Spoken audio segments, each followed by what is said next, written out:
like Chanel. She on both sides like Chanel. Swimming laps through water. Eating like I'm underworld. Had my tattoos in Shibuya. Police think I'm out the underworld. Drug treat a nigga like he 12. How you looking up to me and talking?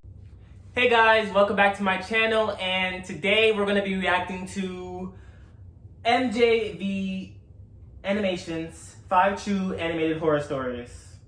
That's what we're going to be reacting to today. I'm really excited. I've been meaning to do a lot more reaction content, so I hope you guys are just excited with me and we can embark on the journey together. So now let's get into the video. There was a time my parents went on a trip to Europe. I was taking care of their house. I was home for the summer from school anyway, so it was fine. I had been there for a few weeks and it was pretty quiet. I just wanted to I'm sorry.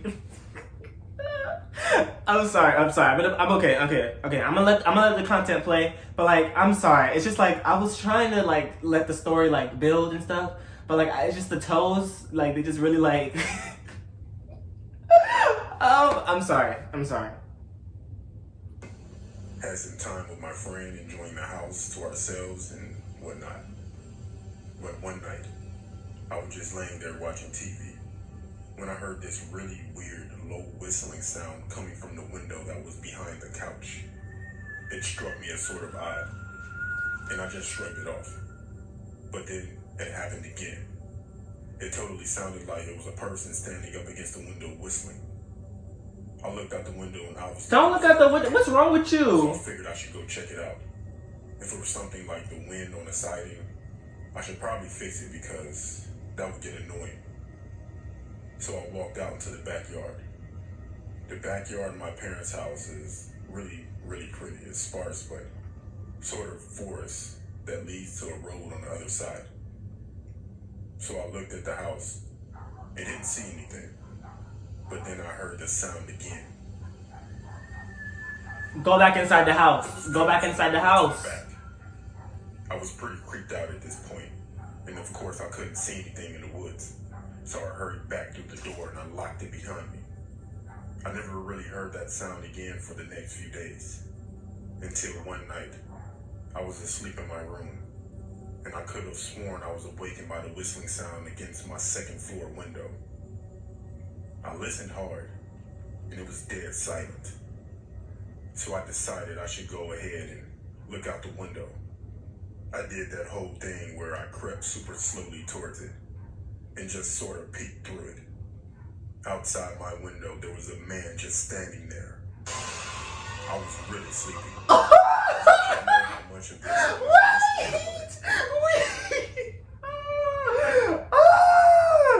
No, there's a man sitting outside your window? Oh my, see, this is the problem, because he went outside the first time, and like, he let the man know, I'm pretty sure the man probably saw him, okay, and was like, and saw that he came outside, so he knew he was home. See, if you would close your blinds, and never came outside when you heard the whistling, you would have been good, but no, you wanted to go outside. Okay, because he was whistling probably to see if anybody was in the house. But he was just sitting there staring at me. I was completely frozen, and slowly, the man pursed his lips, and I could hear that whistle again. It was crystal clear. Call the police. It made me feel like call the police. I tore myself away from the window and I hid under my covers. Are you dumb? The next night, I insisted that my friend stay with me. He did. Wait. I'm sorry. Wait. You mean to tell me he saw a man outside his house and he didn't call the police? What was the reason? What was the reason? And of course, nothing happened. He figured that I was just tired and delirious, and maybe I was right. It gets kind of anticlimactic here, but I didn't hear it for another week or so. And when I did, it was just one small whistle just happening randomly, coming from a wall or something like that. It just happens every week or so, and it always freaks me out tremendously. To this day, I would never stay in that house alone anymore. So you're just fine with the whistling in your house. Okay. Jesus. This happened 2 years ago. My name is James, and my girlfriend at the time was Susie. Susie and I got into an argument about a girl. She was just texting me about the edibles. The girl just wanted to know who had edibles and the prices on them. I remember I used the bathroom, and after I came back to the living room, I saw Susie on my phone, and she looked angry. She started asking questions about the girl. You know, regular questions. Am I cheating on her? Is she pretty? The most disturbing one was, if she was right here, right now, would I kiss her or my girlfriend?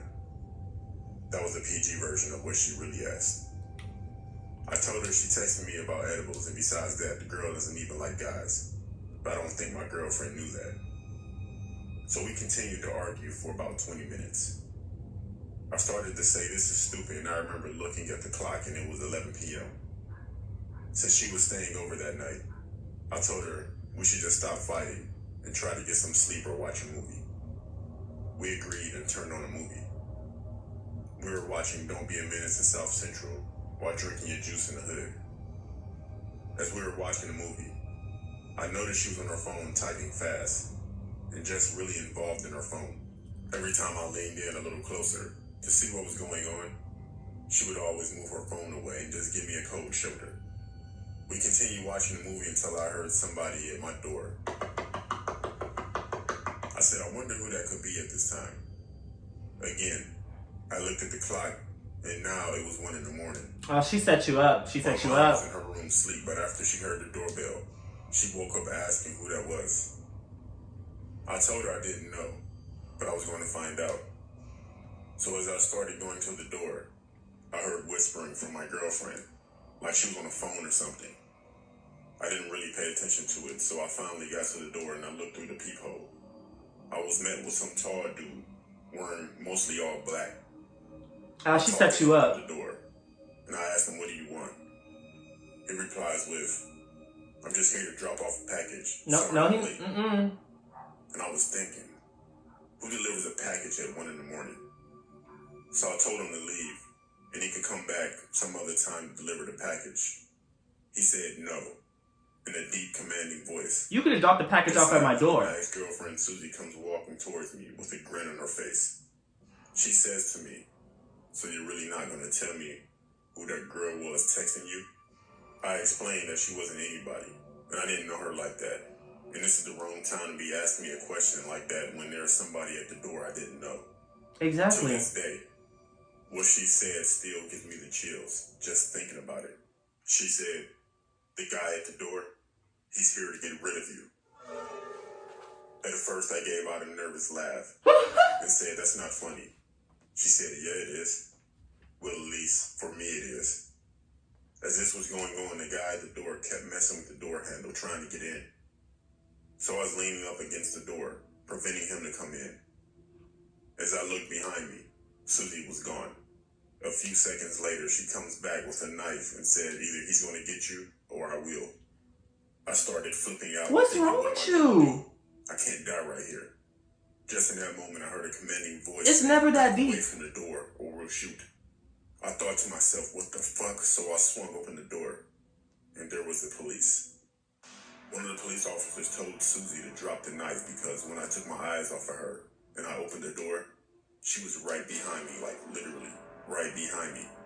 But the officer saying that must have scared her, and she dropped the knife immediately. Apparently, while all this was going on, my mom called the cops and explained the situation the best she could. She pretended to be sick. Good job, Mom. So she wouldn't cause attention to herself. I love you. Get help as fast as she could. The police arrested both of them and took them to the station. Apparently, the guy that was there was her cousin. And the whole time the movie was playing, she was texting him, telling him to come over and quote unquote, deal with me. I'm just happy that I'm still here today. My mom saved my life. I don't even want to imagine what they would have done with me.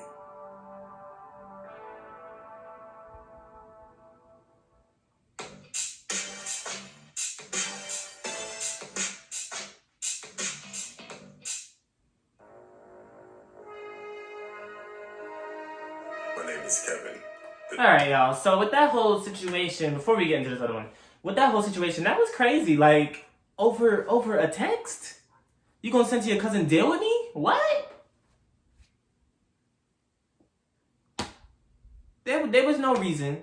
Like, it's never that serious. She was, I don't know, she has some issues. Cause, like, at least, like, she could have, like, maybe she could have left and got mad or something, but she, like, called him to come get, like, and she's gonna stab him? Nah, she ain't love him. This story took place 7 years ago when I was 13. I had a sleepover at my friend Paul's house one night. This wasn't the first time we had a sleepover. What we would do is play video games until around 11 p.m. Then we would start trolling people on Facebook. And this night was no different. Paul and I spent the evening eating McDonald's, playing video games, and watching scary movies up until around 10:30 p.m. when we logged into Facebook using a fake account we created. It would send messages to people we knew. We came across one guy who lived in our area, whose name was Frank. He looks creepy. He was a black dude, buff, and had tattoos. For some reason, we thought it would be funny to prank call him, as his phone number was listed in his bio. We had to ring twice before he picked up. He picked up with a firm, yeah. Paul made a joke about Frank and his appearance, and we both were laughing. Frank then started cursing and yelling, and we hung up the phone laughing our heads off. The rest of the night, we made more prank calls and commented childish things on people's accounts. I think it was around 1 a.m. or something. Me and Paul were getting tired while watching a movie, and then we received a text from an unknown number. I asked who was that, and it said, "That's so funny," with a picture attached to it. After examining the picture properly, we saw it was a street sign that wasn't far from Paul's house. We both looked at each other, scared and confused. "What if they come to my house?" Paul asked. I tried to calm him down and think rationally. He wasn't at his house, only nearby.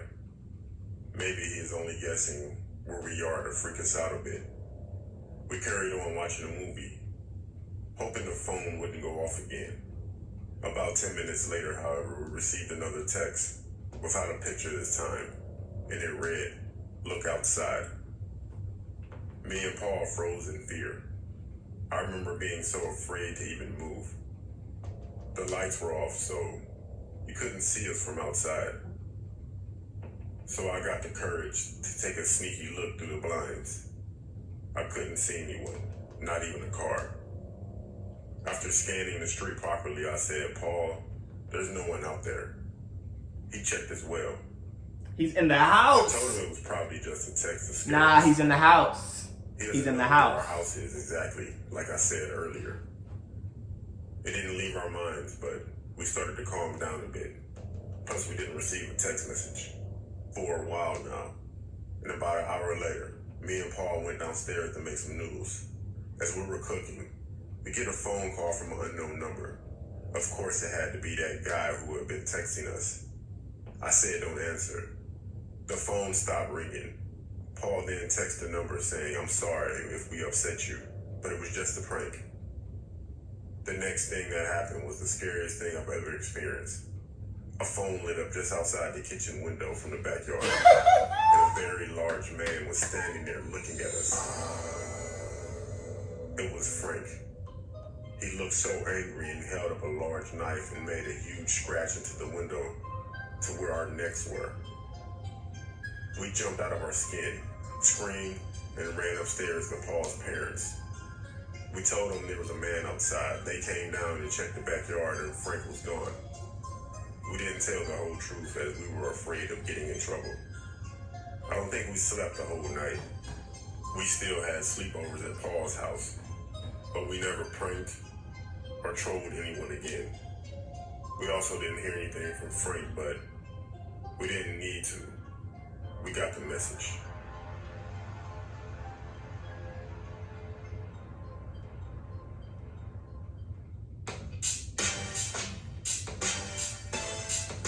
See, this is why I say you need to mind your business, okay? If you go out looking for trouble, trouble's gonna follow you, okay? Like, that man came outside with a knife. He was like, I'm ready. I'm here. What's up? Like, whew. I'm happy to say I've never had any experiences like this, so thank God.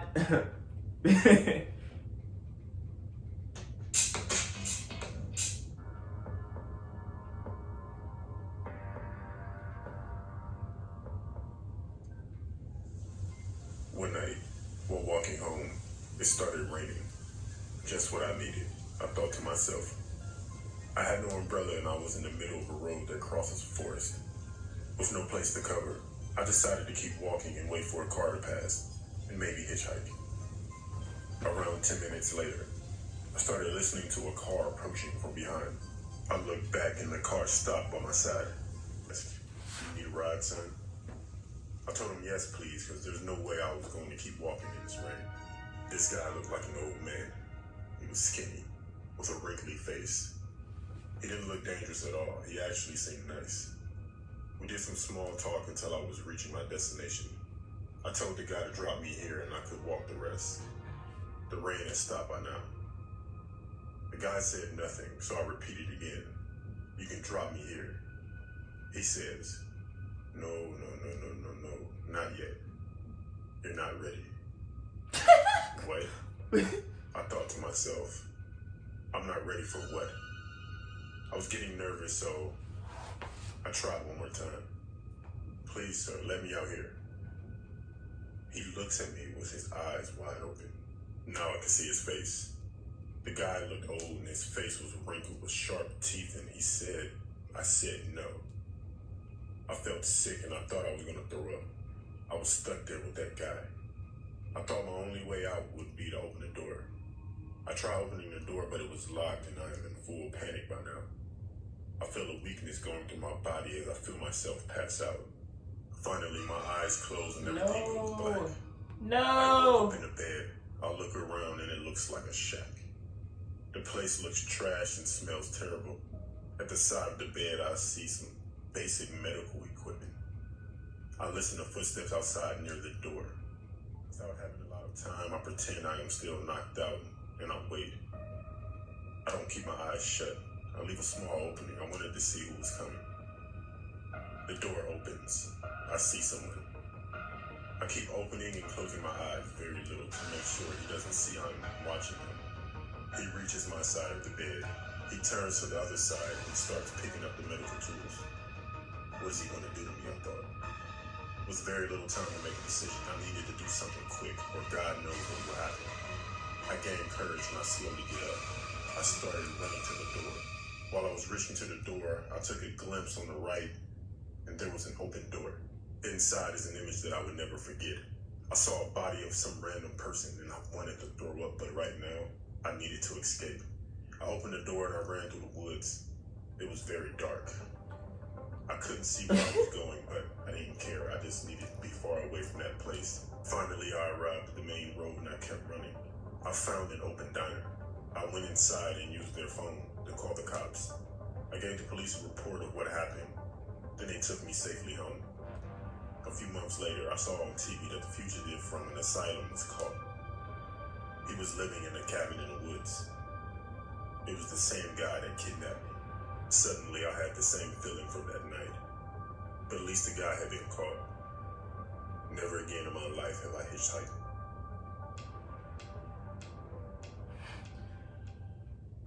That one wasn't too bad. I'm 22 now, but this happened when I was 16.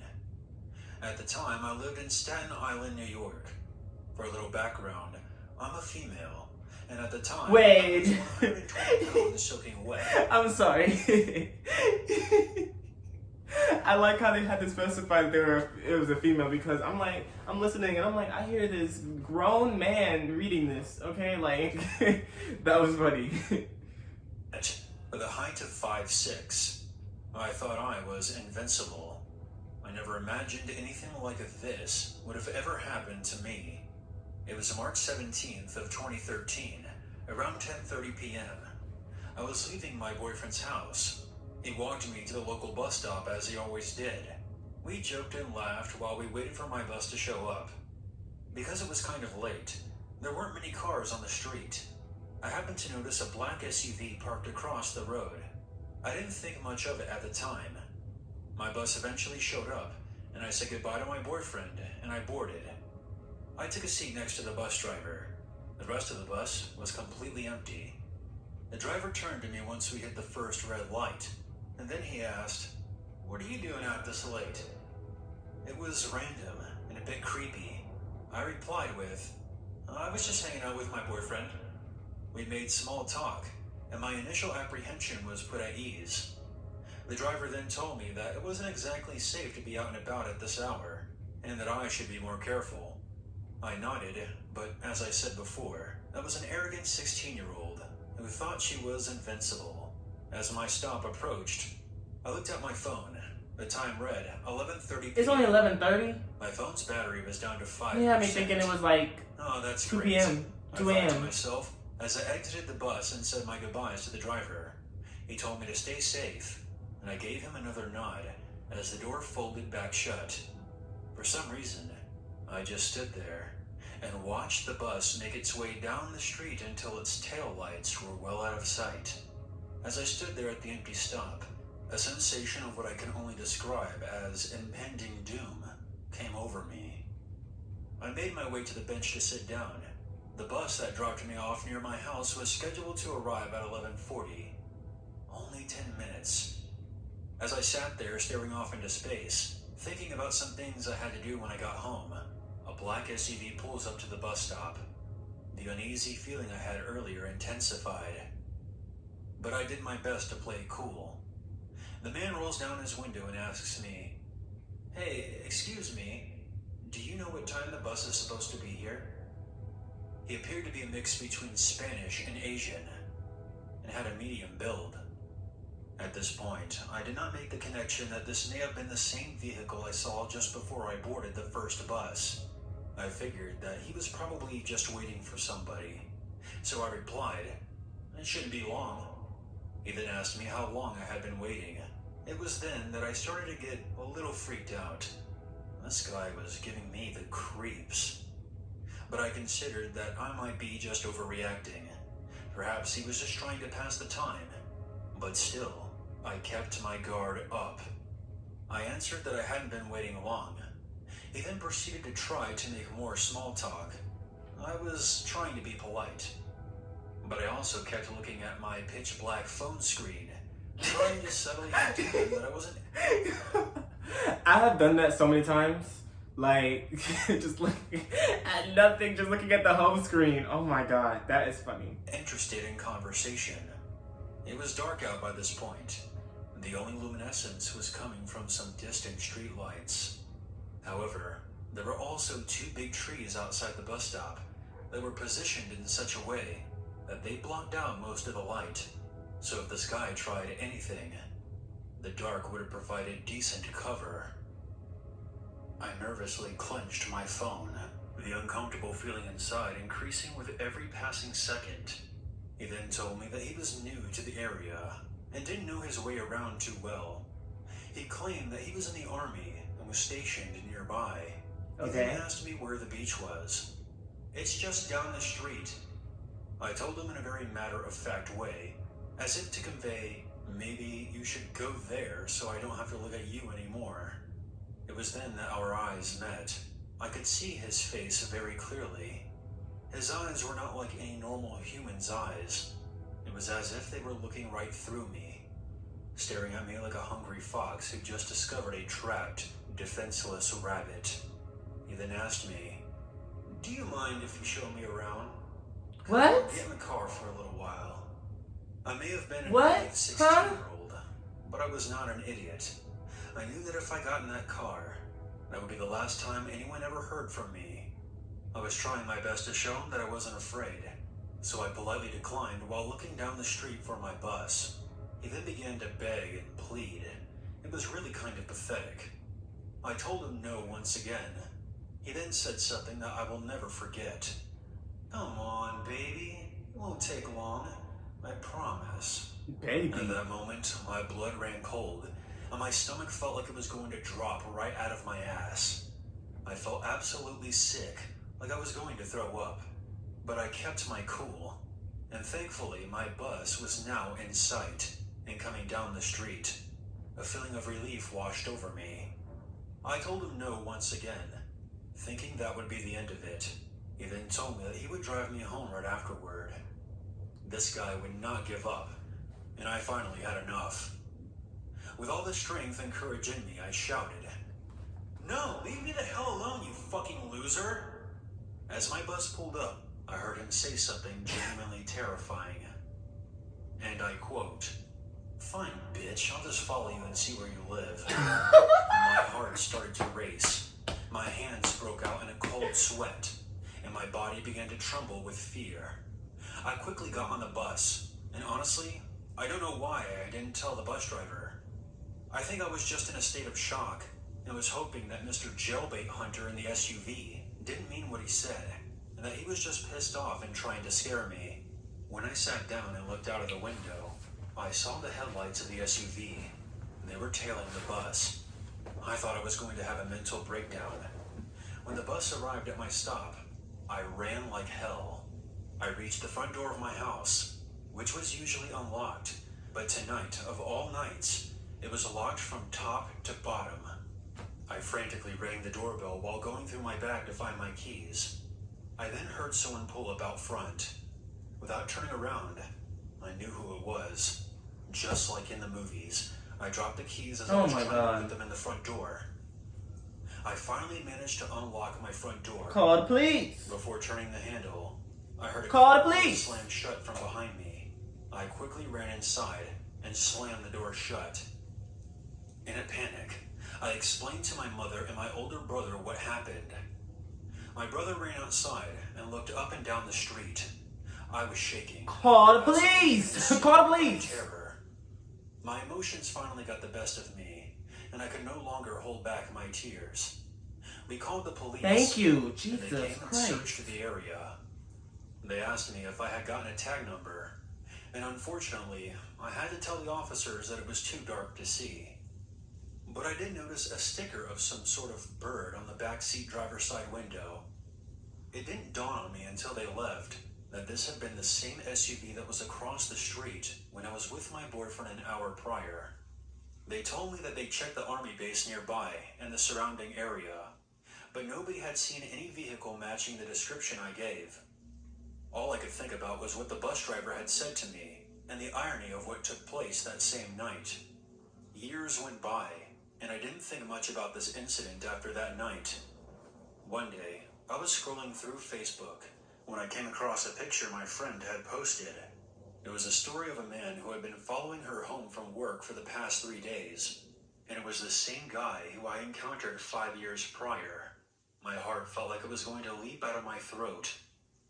Looking at the post, I noticed that several other women had come forward, and they all shared similar experiences to mine.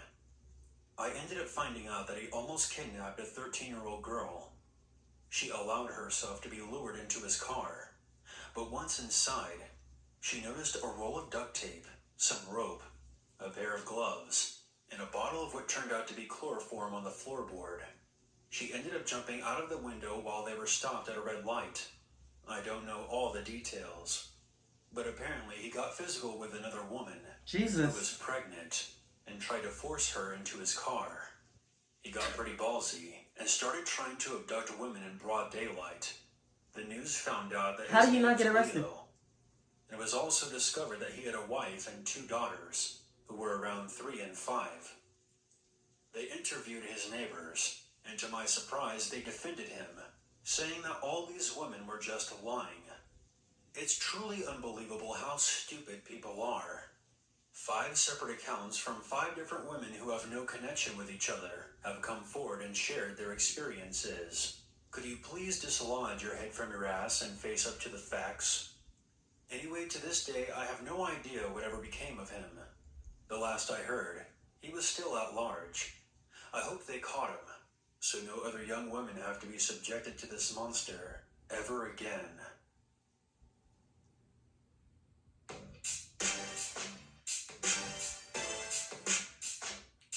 Alright guys, that's the end of the video. I hope you guys enjoyed. And if you're liking this reaction content, let me know.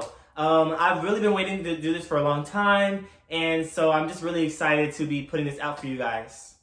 Bye.